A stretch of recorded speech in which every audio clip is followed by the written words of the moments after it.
What happens when the ultimate betrayal happens in front of the whole world?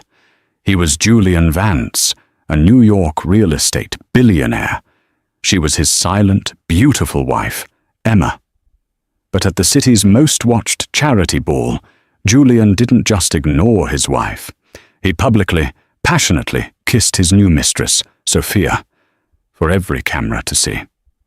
The humiliation was total.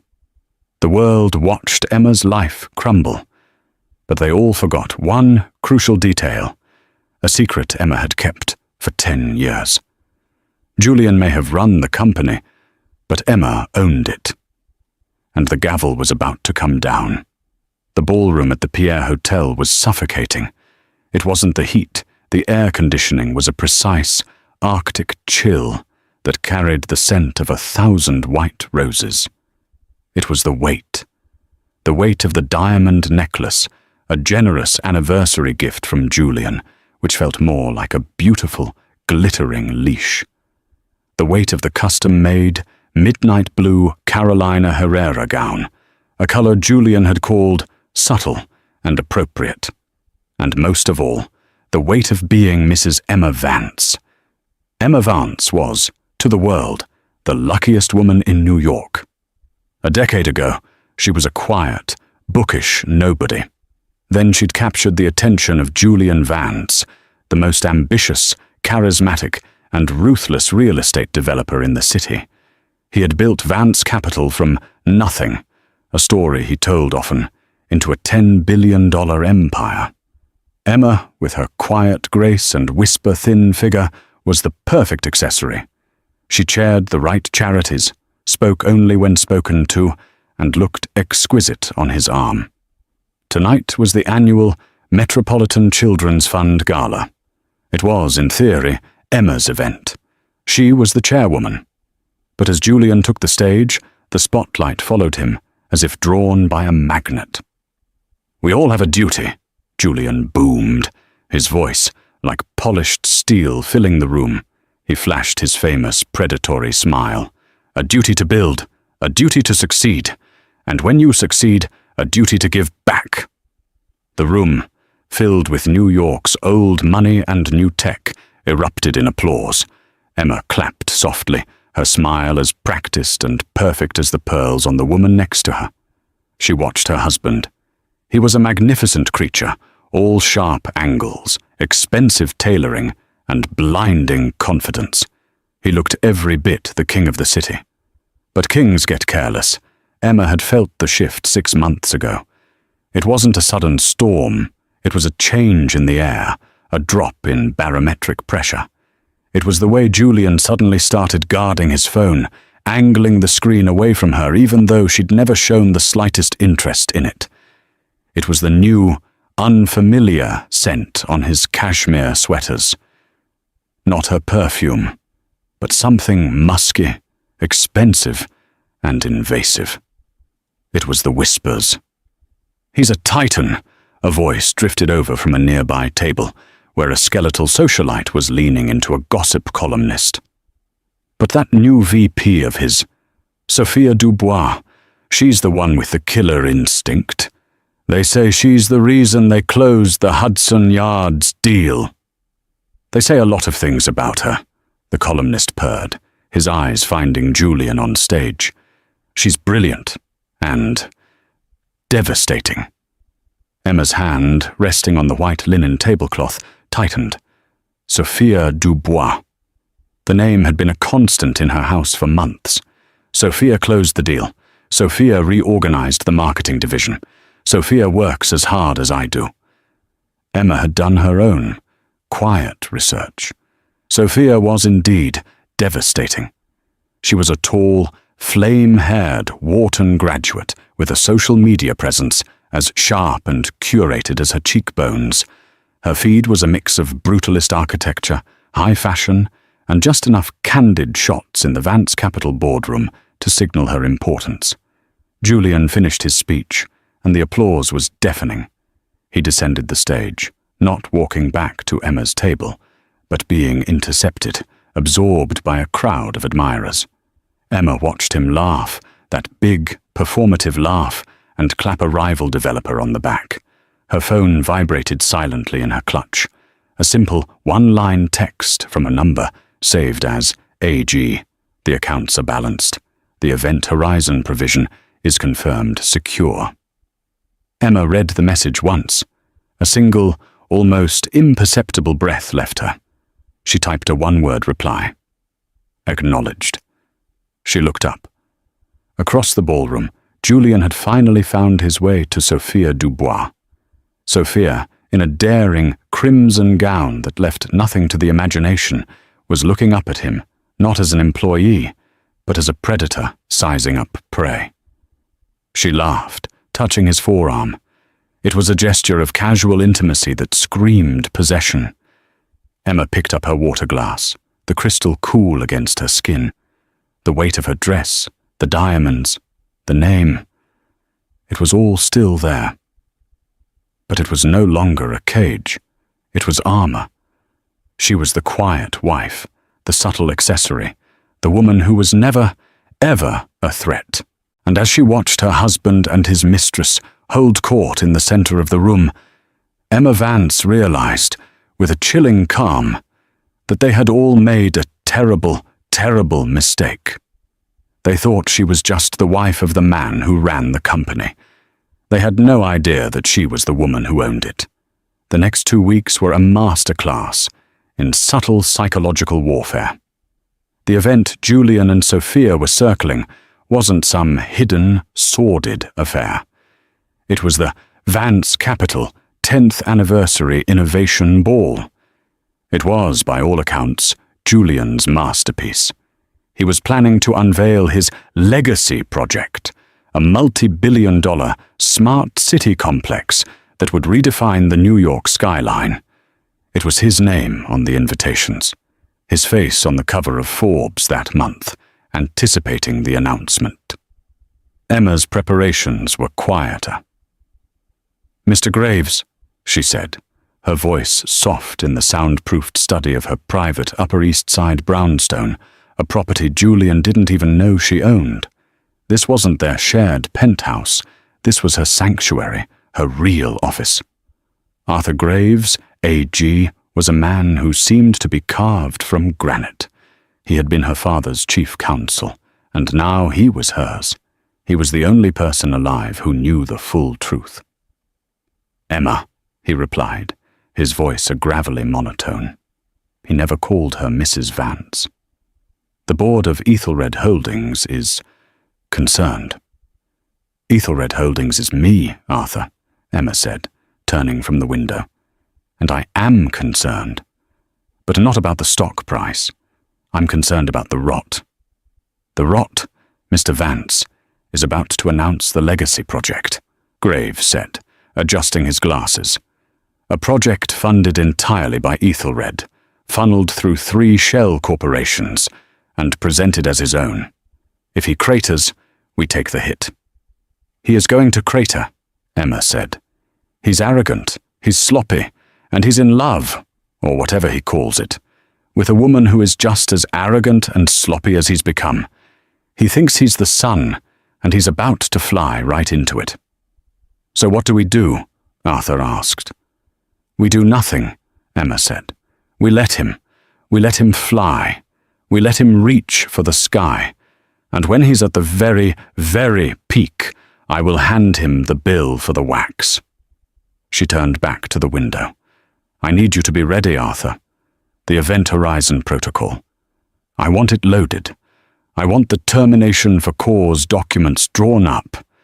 I want the asset seizure warrants filed and sealed, ready to be executed on my command." "That's scorched earth, Emma," Graves said, the closest he'd ever come to surprise. "That's what's left after a wildfire, Arthur," she replied, "and I am standing in the ashes." At their penthouse, the glass and chrome box Julian called home, the tension was thick enough to cut. "The Innovation Ball is everything, Emma," Julian said, pacing in front of his closet, which was the size of a studio apartment. He was already in his tuxedo shirt, the diamond studs winking. "This isn't one of your charity things. This is legacy." I'm aware, Julian, you've mentioned it. Emma was at her own vanity, applying a neutral, unassuming lipstick. I need you. Polished tonight, he said, not looking at her. Simple. Elegant. The board from Tokyo is flying in. The mayor will be there. I don't want distractions. Distractions, she repeated, her voice flat. Yes, just be the perfect hostess. Smile, shake hands, and let me handle the important conversations. He finally turned, his eyes landing on her. And wear the blue. The one I like. The blue, she said. Yes. Not that loud red thing you bought last week. Emma's gaze was unblinking. I didn't buy a red dress, Julian. He frowned, annoyed. Whatever, just be ready. The car is here in 20. He swept out of the room, already on his phone. Sophia, make sure the press packets have the new rendering. Emma stared at her reflection. She hadn't bought a red dress, but she knew, with the certainty of the sun rising, who had. She picked up her phone and sent a new text to Arthur Graves. Add Sophia Dubois to the termination protocol. Cause, conspiracy to defraud a primary stakeholder. Acknowledged. Emma stood up. She looked at the midnight blue dress Julian had laid out for her. Then she walked to the back of her closet, to a garment bag she had picked up that afternoon. Julian wanted simple. He wanted subtle. He wanted his wife to be a shadow. She unzipped the bag. Inside was a dress the color of ice, a blinding, glittering, custom-made Oscar de la Renta that didn't just enter a room, it conquered it. He wants a distraction, she whispered to her reflection. He's about to get one. The Metropolitan Museum of Art was transformed. The Great Hall, usually reserved for ancient relics, was now a monument to modern ego. Giant screens projections of Vance Capitol swept across the Egyptian temple walls. The air thrummed with a string quartet playing a modern, edgy rendition of a Vivaldi concerto. When Julian and Emma Vance arrived, a phalanx of paparazzi exploded in a blinding wall of light. Julian, as always, soaked it in. He put his arm around Emma's waist, a possessive, proprietary gesture. But the narrative shifted. The whispers from the press line were different tonight. It's Emma! Mrs. Vance! Look at that dress! Emma, in her ice-white, shimmering gown, looked less like a shadow and more like a queen. The diamonds at her throat weren't a leash. They were a warning. She smiled, a small, knowing smile, and let Julian guide her inside, but she was the one they were all watching. Julian felt it. He gripped her waist tighter, his smile stiffening. That's quite the dress, Emma. A bit much, don't you think? Is it? She murmured, detaching herself from his grasp to take a champagne flute from a passing waiter. I felt it was appropriate for an anniversary. She drifted into the crowd, a vision in white, leaving him standing at the entrance, frowning. The party was a sea of Julian's success. The mayor was there, as promised, the investors from Tokyo, reserved and watchful. And then there was Sophia Dubois. She had, indeed, worn red. It was a staggering, audacious, blood-red column of silk that was practically painted on. Her flame-colored hair was slicked back, her lips painted the same, shocking red.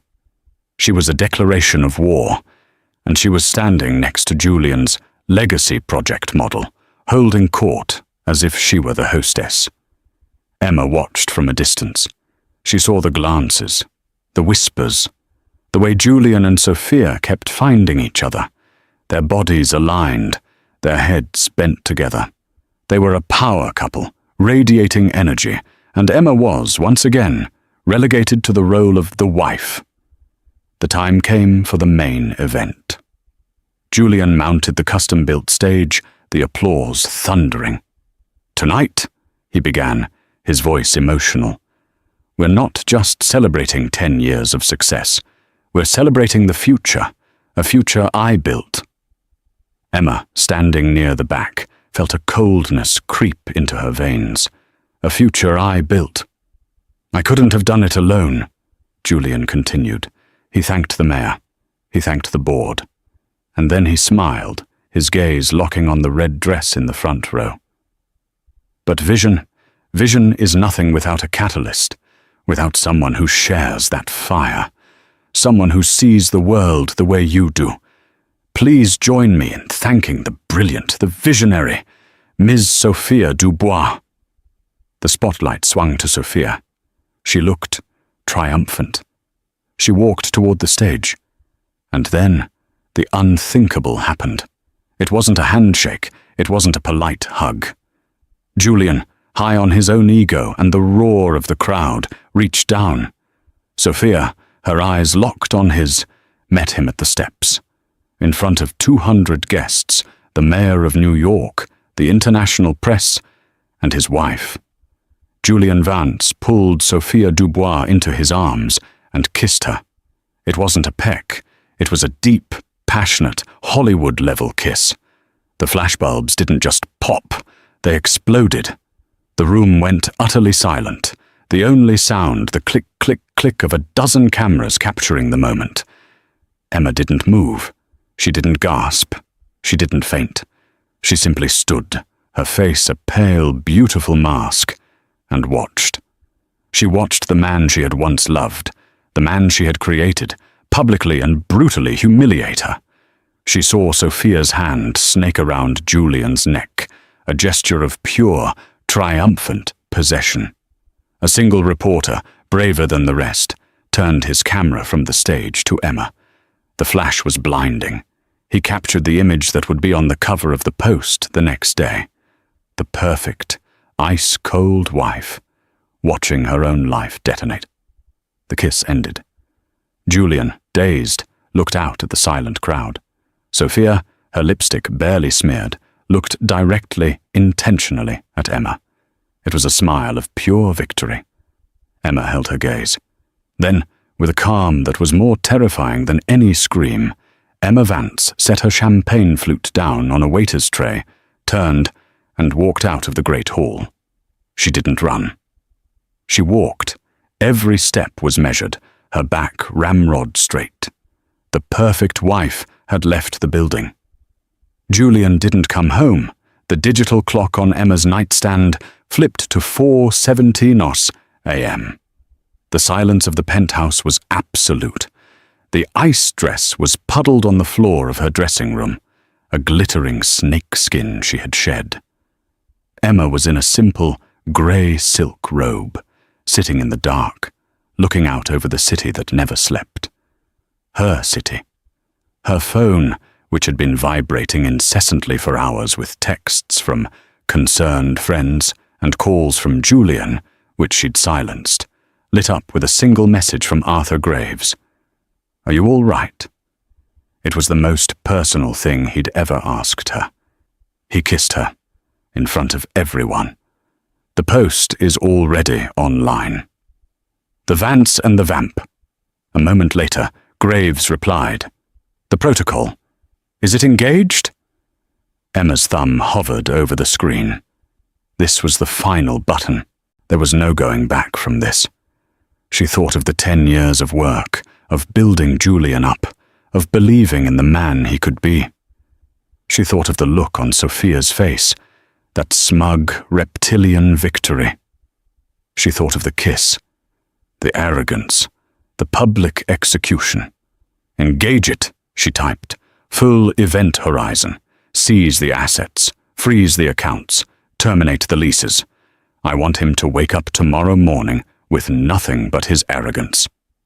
"It will be done," Graves replied. "The board of Ethelred meets at 9:10 a.m. They will ratify the vote. Security has been dispatched to the Vance Capital headquarters. They will secure the servers by 6 a.m. "And Arthur," Emma typed.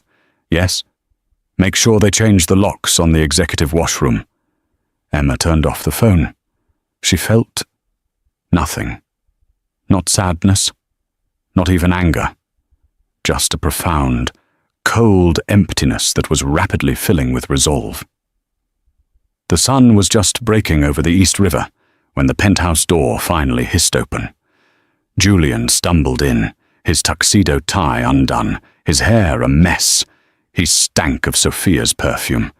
He saw Emma sitting in the dim morning light, and he actually, visibly, flinched.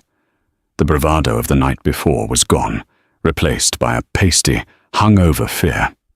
"Emma," he started, his voice hoarse. "Look, about last night." "Don't," she said. Her voice was quiet, but it cut through the room. It happened so fast. The energy, the crowd, Sophia. "Her name," Emma said, standing up, "is the last thing I ever want to hear you say." "Emma, listen to me." He tried to grab her arm, his old, bullish tactic. She stepped back, and his hand fell on empty air. "You have to understand. This is passion. This is real. What you and I have, it's comfortable, it's a partnership, but this—" "A partnership," she repeated, nodding slowly. "Yes, that's what we were." A wave of relief washed over his face. He mistook her calm for weakness, for acceptance. "Exactly. And I'll take care of you. I'm not a monster. You'll get the penthouse, the Hamptons house. A very, very generous allowance. You'll never have to work a day in your life." He was already dividing the assets, assuming they were his to divide. "You're giving me the penthouse?" she asked, tilting her head. "Of course. And the driver. Just don't fight me on this, Emma. Don't make it ugly. My lawyers will draft the papers. We can call it irreconcilable differences. It'll be clean." "My lawyer," Emma said, walking toward her dressing room, "is Arthur Graves." Julian laughed, a short, sharp, ugly sound. "Graves? Your father's old probate lawyer? Emma, don't be naive. He's a fossil. He's no match for my team. He'll be eaten alive. Just take the deal." Emma paused at the doorway. She looked back at him, at the King of New York, standing in her living room, his shirt stained with another woman's lipstick. "You're right, Julian," she said softly. "He's not your lawyer's match. He's so far above them. They're not even in the same game." She closed the door. He heard the click of the lock. Julian, annoyed but relieved, poured himself a stiff bourbon. He thought the worst was over. He thought he had won. He called his head of security.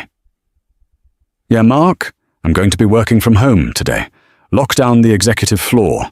I don't want anyone bothering me. Except Ms. Dubois, of course. Let her up."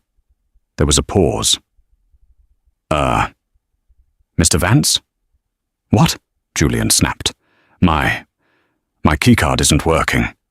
"What do you mean it's not working? It's a gold-level pass." "No, sir. I mean, the building isn't working. There are men here, in suits. They're not our guys. They're Ethelred holding security.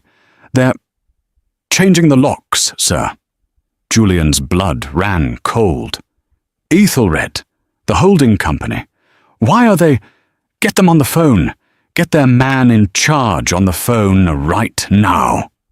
To understand the beauty of what was happening at 9 a.m. on a Tuesday, you have to understand the lie Julian Vance had been living for 10 years. Emma's father, Arthur Blackwood, had not been a probate lawyer. He had been a phantom, a quiet, unassuming tech and real estate genius who founded Ethelred Holdings in the 1980s.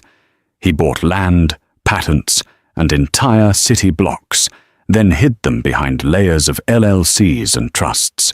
He hated the spotlight. When he died, he left his only child, Emma, not just a fortune, but an empire. Emma, then 23, had a choice. She could have become the billionaire heiress on the cover of magazines. But she was her father's daughter. She wanted a low profile, and she wanted a partner, someone who wouldn't be intimidated by her. She met Julian Vance when he was a junior analyst with a lot of charm and a failing startup. He had no idea who she was. He just saw a beautiful, quiet woman. She saw his raw ambition and his hunger. She decided to run an experiment. She gave him a seed loan. Family money, she'd called it. She let him found Vance Capital.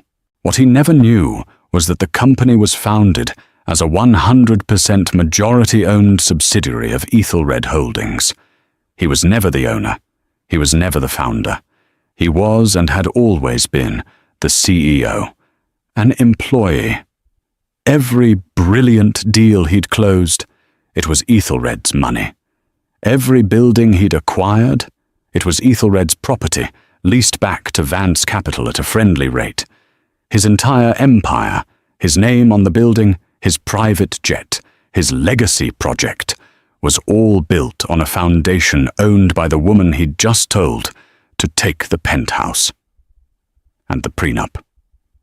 Julian had insisted on one, to protect his future wealth. Emma's lawyers, led by Arthur Graves, chief counsel of Ethelred, were only too happy to draft it. It was an ironclad document that stated in no uncertain terms that in the event of a divorce, all assets acquired before and during the marriage would be divided based on verified original ownership. Julian had signed it with a smirk, thinking he was protecting himself from a gold digger. He had just signed his own death warrant. The Event Horizon Protocol was a tiny buried clause in Julian's 200-page CEO employment contract, a contract he'd been too arrogant to read. It stated that if the CEO, Julian, committed any act of gross public misconduct or moral turpitude that threatened the reputation of the parent company, Ethelred, the board could terminate his contract for cause, effective immediately. Forfeiture for cause meant he lost everything: salary, bonuses, severance, and, most importantly, his non-vested stock options. The public, passionate kiss with an employee at a company-sponsored event, which was now on the cover of every newspaper in the Western world. That, Arthur Graves would argue, was the very definition of gross public misconduct. The 9:00 a.m. board meeting wasn't a meeting, it was a formality. It consisted of Emma as sole stakeholder, signing a single document presented by Arthur Graves.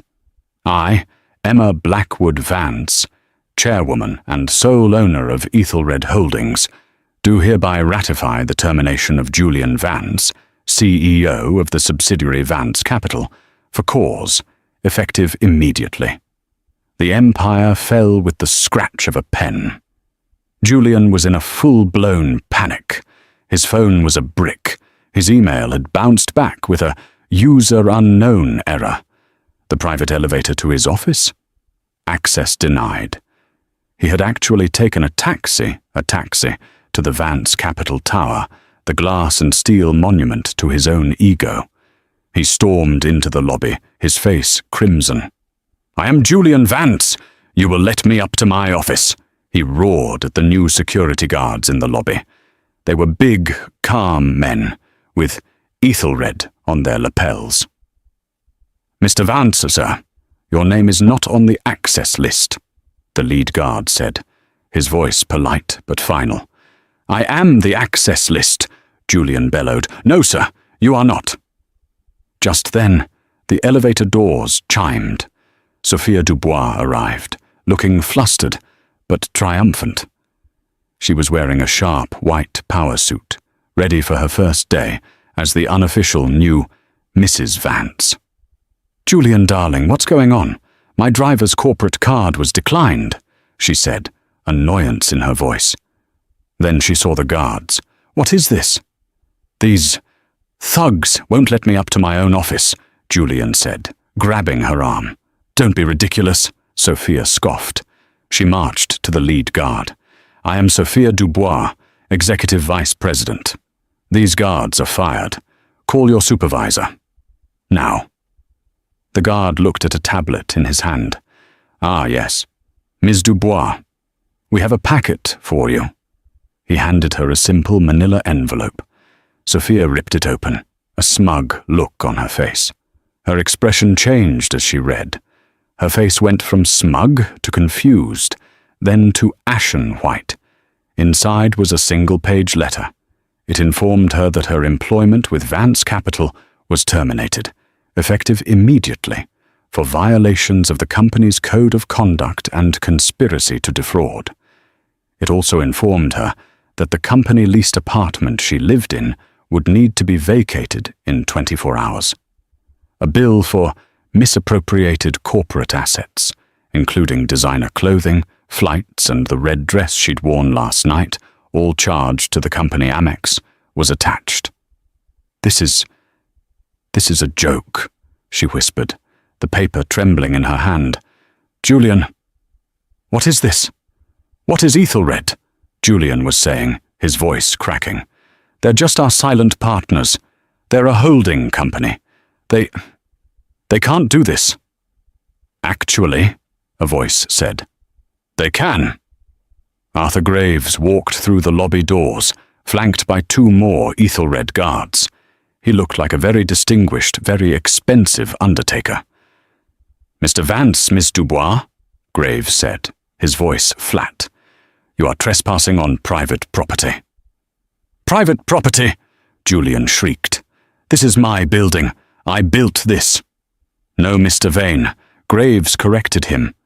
"You were employed in this building, a building owned by Ethelred Holdings. As of 9:01 a.m. this morning, your employment, and that of Miss Dubois, was terminated. For cause." The "for cause" hit Julian like a physical blow. You can't. The board will never approve this. I am the board." "You were the chairman of the subsidiary board, Mr. Vance," Graves said, checking his watch. "A board that was dissolved by its sole shareholder this morning. Security will now escort you both off the premises. Any attempt to re-enter will be unfortunate." The guard stepped forward. "No!" Sophia suddenly found her voice. It was raw and ugly. "You can't. Julian is the most powerful man in this city. He'll sue you. He'll sue Ethelred. We'll own that company." Julian, for the first time, looked utterly defeated. He knew, deep down, the power of Ethelred. He had just never known who they were. "Who?" he whispered, looking at Graves. Who is Ethelred? Who did this?" Arthur Graves looked past Julian, toward the main entrance. The glass doors swished open. "I did." Emma Vance walked into the lobby. The transformation was absolute. The ice dress from last night was gone, replaced by a razor-sharp, custom black Tom Ford pantsuit. Her hair was pulled back in a severe, powerful chignon. Her face was pale, composed, and utterly terrifying in its calmness. She wasn't Mrs. Vance. She was Emma Blackwood. She was flanked by her own security team. Julian's jaw went slack. The blood drained from his face. He looked from Emma to Arthur Graves, and back to Emma. The math, as simple as it was devastating, was finally adding up in his head. "Emma," he said. His voice was a pathetic croak. Sophia, however, was still in fight mode. "Oh, look," she sneered, her voice dripping with contempt. "The wronged wife came to cry. Did you come to beg for your allowance, darling? I'm afraid Julian and I are liquidating." Emma didn't even look at her. Her eyes were locked on Julian. "You," Julian whispered, pointing a shaking finger. It was you. Your father. Probate." "My father," Emma said, her voice clear and cold, echoing in the marble lobby, "was Arthur Blackwood, founder and sole owner of Ethelred Holdings, and as his sole heir, I am Ethelred Holdings." The confession hung in the air, a grenade with the pin pulled. Sophia's face crumpled. No, that's not possible. "I own this building," Emma continued, taking a step forward. Julian took a step back. I own the land it's built on. I own the chair in your office, the jet you flew in last week, and the watch on your wrist. All of it. Property of Ethelred, leased to a CEO who was too arrogant to read his own contract. Julian was hyperventilating. The prenup. The prenup. Emma almost smiled. Oh, I'm so glad you brought that up. Arthur, did you bring the prenup? Graves stepped forward and produced the document. It's quite clear, Mr. Vance. All assets revert to their verified original ownership. Since all your assets were, in fact, my client's assets, you are left with exactly what you had when you met her. Julian's mind reeled back. 10 years ago, a failing startup, a $2,000 suit. You get nothing, Emma said. It wasn't a threat. It was a fact. You are not entitled to the penthouse because I bought it with Ethelred funds. You are not entitled to the Hamptons house, or the cars, or the art. You are, per the moral turpitude clause you violated last night, not even entitled to a severance. She finally turned her gaze to Sophia. Sophia, who had been frozen in horror, visibly recoiled. And you, Miss Dubois, Emma said, her voice dropping to an arctic whisper. You thought you were sleeping with the king. You were sleeping with a middle manager, a very, very well-paid middle manager, but a clerk, nonetheless. I will sue you, Sophia shrieked. Wrongful termination, harassment. Please do, Arthur Graves chimed in, handing her a second envelope. This is a copy of the criminal complaint we are filing with the SEC, detailing your conspiracy to use Mr. Vance's revoked authority to defraud the parent company. I believe the term is wire fraud. And this, he handed her a tablet, is the security footage from Julian's office, where you are authorizing the use of corporate funds for your Legacy Project media campaign. A campaign that was, in fact, a PR blitz for your personal relationship. I believe my fossil of a legal team will quite enjoy discovery. Sophia looked at the evidence, then at Emma. She saw no mercy. She saw no anger. She saw nothing, just the black, cold void of a problem being solved. Sophia dropped the tablet. She turned and ran, her heels clacking on the marble, out of the building and out of their lives. Now, it was just Julian and Emma. Emma, he pleaded, his voice breaking. He held his hands out. Baby, please, I didn't know. It was a mistake. A test. It was a stupid mistake. It was, Emma agreed. Your mistake was thinking I was an accessory. I was never the accessory, Julian. I was the architect. She stepped past him. You can't just leave me with nothing, he yelled, his voice cracking with desperation. After 10 years, I loved you. I worked for you. Emma paused, her back to him. She turned her head just slightly. No, Julian. You didn't work for me. You worked for my company. And your performance has been found lacking. Security. The Ethelred guards, who had been waiting patiently, stepped forward. They each took one of Julian's arms. This is assault, he screamed, as they began to physically drag him toward the revolving doors. I'm Julian Vance. You can't do this to me. I'll tell the press. Emma, please. Emma watched as the man who had been the King of New York was unceremoniously dumped on the sidewalk of the building that used to bear his name. The Vance capital sign high above them was already being prepped for removal. She turned to Arthur Graves. Mr. Graves, have the sign taken down by noon, and let's rebrand. I'm partial to my father's original name. Blackwood Innovations, Graves said, with the hint of a smile. It has a certain integrity. Yes, Emma said, walking toward the elevator. It does. I'll be in my office. The elevator doors chimed, and Emma Vance, Emma Blackwood, ascended to her throne. The day after the lobby confrontation was not just a news story, it was a seismic event. The city, which had feasted on the story of the scandalous kiss, was now served a far richer, more complex, and infinitely more satisfying meal. The New York Post, having scrambled to pull its vamp story, now blared a headline that would become iconic. The king is dead. Long live the queen. How Silent Wife, Emma Blackwood, built and destroyed an empire. The story was everywhere. It wasn't just a tabloid sensation, it was a financial earthquake. The Wall Street Journal ran a sober, stunned analysis titled The Ethelred Ghost, How Vance Capital was a 10-year, 10B decoy. Forbes, which had put Julian's face on its cover only a month prior, rushed out a digital issue. The stealth billionaire, Emma Blackwood, just taught a masterclass in corporate governance.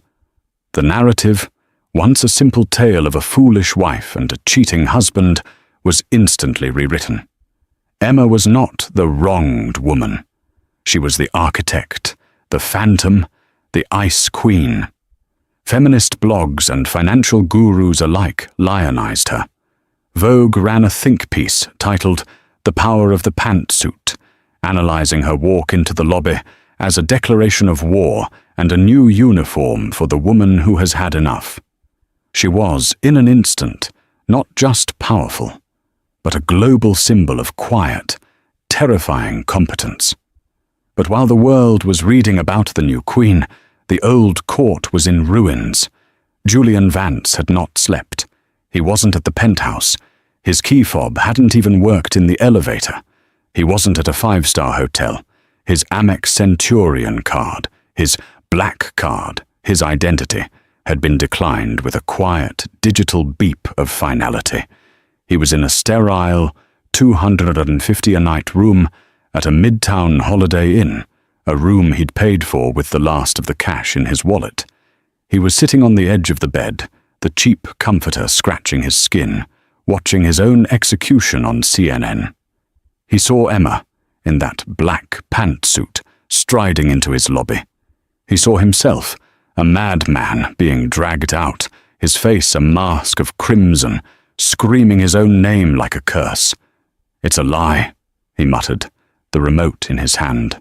He clicked to Fox Business. A panel was dissecting the Event Horizon clause.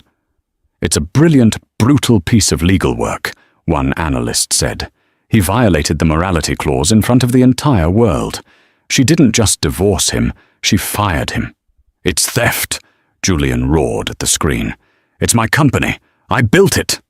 He grabbed his phone. His contacts. They were all there.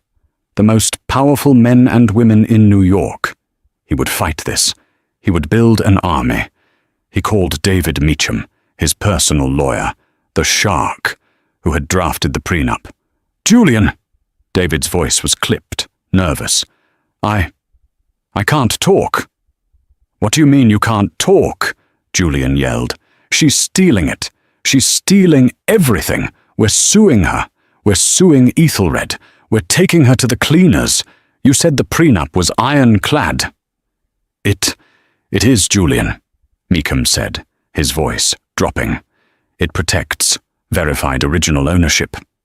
And, Julian, I've seen the incorporation documents. They were just sent over by Ethelred's counsel. You don't have any original ownership. You were a CEO, a W-2 employee. You founded Vance Capital as a 100% subsidiary of Ethelred Holdings. Julian, she funded your startup. It was always hers." The phone felt slick in Julian's hand. No, that's not... We... And Julian, Meacham said, the final nail. "I can no longer represent you. Your retainer agreement was with Vance Capital. Since you are no longer an agent of that company, and, frankly, since Ethelred's council has sent a cease and desist to my entire firm. We're dropping you. Conflict of interest. Goodbye, Julian." The line went dead. He tried others. His friends from the club, his rivals on the board. No one picked up. Voicemails. "User not found." He was an unperson. He was radioactive, a primal scream of rage and terror built in his chest. He threw the phone. It shattered against the wall, opposite a generic, framed print of a rowboat. He had one last card, one last, desperate play. He used the hotel phone to call the only person who would still profit from his misery, the gossip columnist from the Post who had been at the gala. 2 hours later, they were in the hotel's dim, empty bar. The columnist, a man named Marcus, nursed a club soda, a small recorder on the table. "She's a monster," Julian spat, his hands shaking. He hadn't shaved. "She's a black widow. She planned this. For 10 years. She's inhuman. She let me build it, just to take it away. She's the one who had the affair, you know. With Graves. I'm sure of it." Marcus just nodded, his eyes gleaming. "This is good, Julian. This is gold. The Ice Queen's betrayal. Keep talking." "I'm talking," Julian said, leaning in. "About my story, my book, my movie. I'll tell everyone the truth." "I'm afraid you won't be, Mr. Vance." A new voice, calm and cold, cut through the bar. Julian and Marcus turned. A young man in a perfectly tailored, uncreased suit stood there. He looked about 25, but his eyes were ancient. He worked for Arthur Graves. "Who the hell are you?" Julian snapped. The young man didn't answer. He simply placed a single, folded document on the table in front of Julian and tapped it. "What is this?" Julian unfolded it. "That," the young lawyer said, "is Appendix F, Section 3, of your CEO employment contract, the non-disclosure and non-disparagement agreement. It is comprehensive. It states, in short, that you may not discuss Ethelred Holdings, Blackwood Innovations, or any member of its board, which includes Emma Blackwood, in any public or private forum for perpetuity." "Or what?" Julian scoffed, though his heart was hammering. "Or," the lawyer said, "you will be liable for liquidated damages to the sum of, and I quote, $1,500,000,000. My firm has been instructed to monitor all media outlets. If a single word of Mr. Vance's story appears in print, we will file the suit, and we will win. We always do." The lawyer looked at Marcus. "And you, sir, you are now a party to a potential tortious interference. I would advise you to delete that recording." Marcus, who had faced down angry celebrities and mob lawyers, fumbled with his recorder and hit delete. He was terrified. "Good day, gentlemen." The young lawyer turned and left. Julian stared at the paper. It was a prison. He wasn't just ruined. He was silenced. He had no money, no company, no friends, and not even a story to sell. He was a ghost. He had been completely and totally erased. Sophia Dubois, on the other hand, was not the type to be erased. She was a fighter. She was a vamp. And she was, in her own mind, the real victim.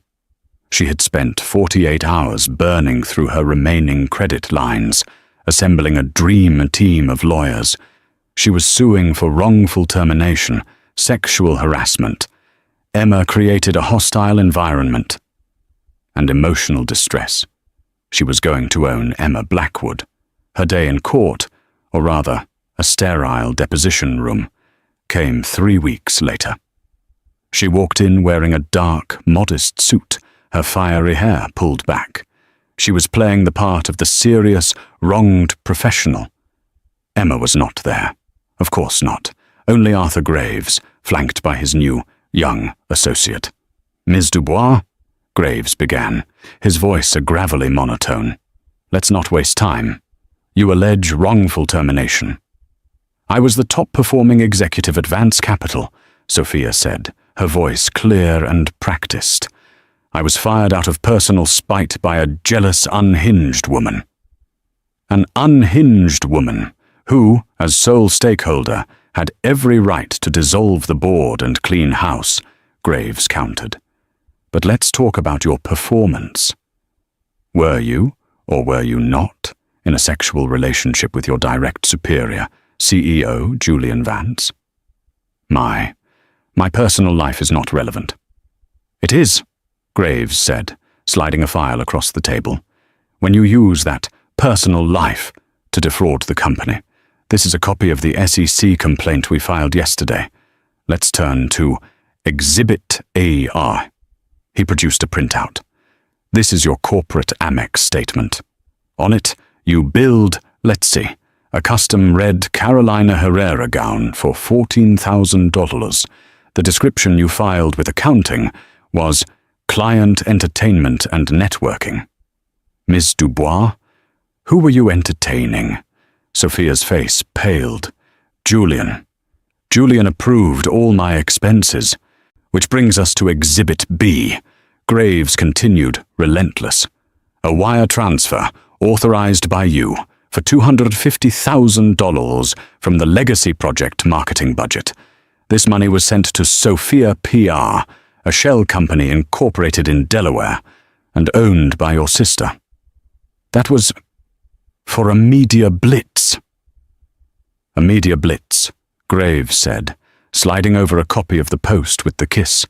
That seems to have been highly focused on your personal brand, not the company's. This, Ms. Dubois, is wire fraud. It's conspiracy. This isn't a wrongful termination suit. This is a pre-trial hearing for a criminal case. Your criminal case. Sophia stared. The fight was gone. She was trapped. Now, Graves said, leaning back, my client, Miss Blackwood, is generous. She finds this all very distasteful. She is willing to drop the criminal charges and not pursue you for the full amount of the assets you stole. I didn't steal. On the condition, Graves continued, as if she hadn't spoken, that you drop this frivolous lawsuit, sign a full, binding confession, and agree to the same non-disclosure agreement as Mr. Vance. Sophia's face crumpled. So I get nothing? Oh, not at all, Graves said. You get to stay out of a federal prison. The final ignominious end for Sophia Dubois didn't happen in a courtroom. It happened a month later, in a Starbucks in Weehawken. Her lawsuits were gone, her reputation shredded. The misappropriated assets lawsuit had bankrupted her. She was trying to buy a $6 latte. Declined, the barista said, not looking up. What? No, try it again, Sophia snapped. It's a new card. The barista sighed, ran it again. Declined. Again. Do you have cash? Do you know who I am? Sophia shrieked, the pressure of the last month exploding. I ran a billion-dollar company. This is ridiculous. A teenager in line behind her, smelling a Karen moment, started filming on his phone. Mom, I just need $6.50, the barista said. I am Sophia Dubois. I will have your job. The video, titled Billionaire's Mistress Has Starbucks Meltdown, had 10 million views by midnight. She was not just ruined. She was a meme. She was a joke. While the old guard was self-destructing, the new queen was building. Emma Blackwood's first act as chairwoman of the rebranded Blackwood Innovations was not to celebrate, but to tear down. She stood in the grand, opulent boardroom, Julian's throne room, with the architects of the Legacy Project. Madam Chairwoman, Ms. Blackwood. The lead architect, a nervous man named Peterson, began. Here are the revised plans for the spire. As Mr. Vance requested, it will be the tallest residential structure in the Western Hemisphere. A 20,000 square foot penthouse. Private. Stop, Emma said. Her voice was quiet, but it silenced the room. "Thank you, Mr. Peterson. But you can throw these away." The architects looked at each other in horror. "But, Madam Chairwoman, this is 4 years of work." "It was 4 years of work on the wrong project," Emma said, walking to the giant model of the phallic, glittering tower. This is a monument to one man's ego. I'm not interested in ego. I'm interested in a legacy." She turned to the stunned team. "We are redesigning from scratch. The spire is gone. We are not building a private club for billionaires. We are building a community." She pointed to the base of the model. "This half. This will be converted into 1,000 units of state-of-the-art, dignified, low-income and middle-class housing. This private park?" She flicked a tiny, gold-plated model tree. "It's now a public park, and this space, this will be a new, fully funded STEM school for the district." "But, Miss Blackwood," Peterson stammered, the profits, the margins on this design are razor thin. Mr. Vance's design was obscene," Emma offered. "Don't worry about the margins, Mr. Peterson. Worry about the skyline. My father believed that a company's health was tied to the health of the city it lived in. We are not just building apartments. We are investing in the city. Now, can your team handle that? Or shall I find one that can?" Peterson, seeing the steel in her eyes, suddenly felt a rush of inspiration he hadn't felt in years. "Yes," he said, standing straighter. "Yes, Miss Blackwood, we can." "Good," Emma said. "I want new blueprints on my desk in a week." When the story of the new legacy project broke, the city, which was already in her corner, fell in love. She wasn't just a cold-blooded corporate raider. She was a visionary. She was, as one columnist put it, the billionaire we didn't know we needed. 3 months later, autumn in New York, the giant, garish Vance capital letters had been scrubbed from the building. In their place, in elegant, brushed steel, were the words, "Blackwood Innovations." Emma stood in her office, the office she had, in fact, always owned. The heavy, dark mahogany and leather were gone, replaced by light woods, glass, and a breathtaking collection of modern art. The room was no longer a tomb of ego. It was a hub of light and air. Arthur Graves walked in, not bothering to knock. That was their way. "Madam Chairwoman," he said. He still called her that, but there was a warmth to it now. "Arthur," she replied, turning from the window. "The first quarter projections are in." He handed her a tablet. "It seems the market has a taste for integrity. We're up 30% over Vance Capital's best-ever quarter. The new legacy project has secured 3 massive institutional partners. The city is ecstatic." "Good," Emma said, a small, genuine smile touching her lips. "And one final piece of administrative news," Graves said, a rare, sly look in his eye. "Oh? You'll recall we are putting the Blackwood Foundation's first annual gala out for catering bids. We've received several. And? A call came in this morning. A very persistent sales representative from a new vendor. Monarch Catering Supplies. Based in Queens." Emma's smile didn't waver, but her eyes, for a moment, were ice. "Go on." "The representative," Graves continued, "was a Mr. Julian Vance. He was extremely insistent on speaking directly to you, to make the sale personally. He said he had a long-standing relationship with the principal." Emma was silent for a moment, looking down at the city she now so visibly helped to lead. She thought of the man screaming in her lobby. She thought of the man who had kissed his mistress for the world to see. And now she thought of the man on the phone, in a cheap suit, trying to sell her cocktail napkins.